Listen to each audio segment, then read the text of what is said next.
আমি এখন গাড়ির ভিতর বসে আছি আর সামনে জিন পাহাড়ের দারুণ ভিউ। অনেকে এই পাহাড়ের নাম শুনেই ভয় পায়, কারণ এর নামেই আছে জিন শব্দটা। জানা যায় এই জায়গাটা মদিনার কাছে। আরও অনেক বছর ধরে লোকমুখে বলা হয় এখানে নাকি জিনদের চলাফেরা আছে। কেউ কেউ বলে এখানে নাকি গাড়ি বন্ধ করে রাখলেও সেটা নিজে নিজেই গড়িয়ে চলে যায় উল্টো দিকে।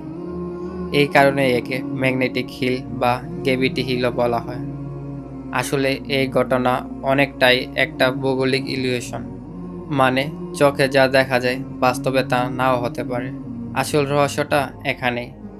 জিন আছে কি নেই সেটা নিয়ে এখনো বিতর্ক চলছে, তবে একবার না ঘুরলে বোঝা যাবে না আসল অভিজ্ঞতা। তাই ভাবলাম নিজেই দেখে আসি একটিবার জিন পাহাড়। আমরা এখন আছি জিন পাহাড়ে। আর আমাদের গাড়ির স্টার্ট বন্ধ করে দিছে, বাট তারপরও কন্টিনিউয়াসলি আমাদের গাড়ি পিছনে যাচ্ছে।